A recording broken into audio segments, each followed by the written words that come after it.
Get some questions. Yeah, well, we're always happy to be here for Next Kids.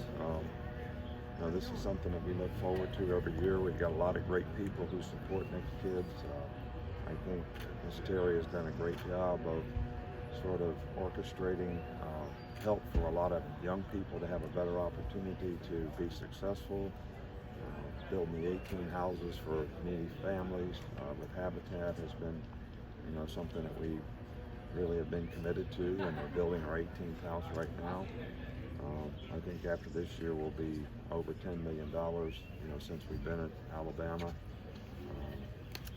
We're doing the student center. It's going to combine the library and all kinds of things in Tuscaloosa. So a lot of things done with individual groups as well. So, this legacy of this Next Kids thing is all about my dad. We've told this story many, many times that I bought a school bus and picked up kids so they could participate in athletics and have a better chance to go to college and get an education, which a lot did. And so this is kind of an extension of his legacy that we're happy to be able to promote. So just, fun day. Coach, what does it mean to you to be out here after, of course the event was canceled last year? What does it mean to be out here after all the local communities have been here over the past year? Well, we're excited to be able to get back to normal, with a lot of things. Like, we finally got players coming back to, camp. We've got our players back on campus doing, normal workouts in school. Just anything that we do that gets us back to normal makes me really, really happy. And this was an event that we always look forward to and really missed being able to do last year, so it's great to be back here this year. How much closer does it feel to normal just around the facility? How much further is there to go to get back to normal? Well, I think we're pretty close to being there. We've got a pretty significant number of people that have been vaccinated. So we're almost to the threshold where we won't have to test. So we're giving every player the option, to whatever he wants to do.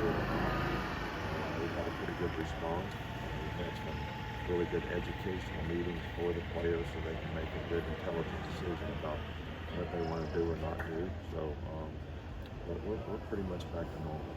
Coach, do you think it's possible that this name, image, and likeness revenue that players are going to be coming into could, in some cases, be an incentive for a draftable underclassman to come back to school for another year?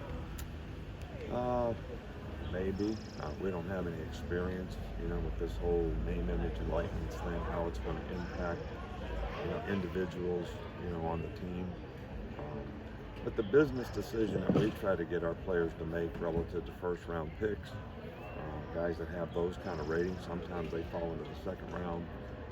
Guys in the second round who can't improve their draft status, those are the guys that have gone out for the most part for us. I don't think there's going to be enough significance in name, image, and likeness that, the millions of dollars that they can make going out for the draft would impact that or affect it. But again, we don't have any experience with it, so we don't know how it's going to impact, guys in their futures. Coach, you've always been huge on team chemistry. So, how excited are you to figure out what this year's team chemistry will be like? Well, it's always a work in progress, but I do think that the summer program is where the leadership on the team has the best chance to flourish, because the coaches aren't always around. So the players have more input in like doing 7-on-7 types of things that the coaches aren't allowed to be out there. We've had our annual leadership on the lake, thing last week. And I think the players are excited about the opportunity and the challenges that this season brings. The other thing is going to be about the possibility of interconference transfers. I know you talked about that in the past, but between that and name and image likeness, how difficult does that make your job?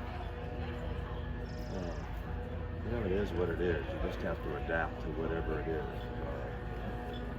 I don't know what will happen today when they vote on that whole deal. I know that all the other conferences have said you can interconference transfer.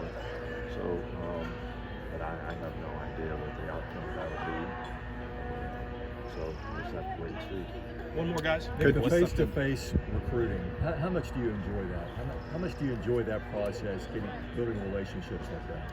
Well, I think it's so much better. The Zooming is, technology allows us to do that, which is certainly better than talking to somebody on the phone.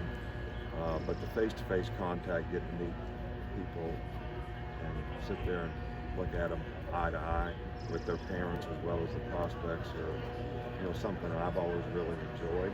I think developing relationships with all the people in the organization who are going to impact, a guy's future, whether it's people in academics, strength and conditioning, medical staff, nutritionists. To develop relationships with all those people is something that I think is very important. For guys being able to make decisions. So, and I think it's important for them to be able to do that face to face. What's something you've missed about seeing recruits in person that you didn't realize you missed?